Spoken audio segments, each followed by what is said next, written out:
সমগ্ৰ জিলাকে ধৰি শোণিতপুৰ জিলাৰ তেজপুৰৰ কাষতে থকা ব্যক্তিগত টাইমছ হস্পিটালৰ সহযোগত পুৱাৰ ভাগতে এক পদযাত্ৰা উলিওৱা হয় আৰু হস্পিটালৰ কৰ্তৃপক্ষৰ লগতে doctor Bhabani Bhuyan, doctor Satyajit Bora, doctor Sanjay Singh আৰু ডক্টৰ দীপ্তিৰেখা বৰুৱাৰ লগতে কৰ্মচাৰীবৃন্দসকল উপস্থিত থাকে।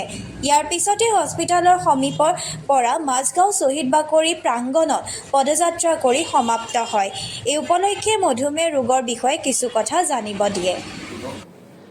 এই দিৱসটো 1991 চনৰ পৰাই ৱৰ্ল্ড হেল্থ অৰ্গেনাইজেশ্যনে পাতি আহিছে।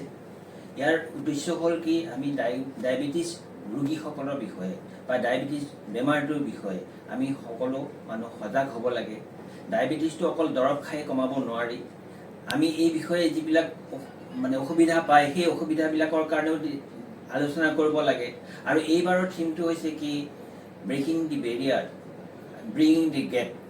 গতিকে ডায়েবেটিছ সম্পৰ্কে আমাৰ যিবিলাক কুভাৱ আছে বা ডায়েবেটিছৰ সম্পৰ্কে আমি যিটো কৰিব লাগে সেইবিলাক বিষয়ে আমি আলোচনা কৰিব লাগে।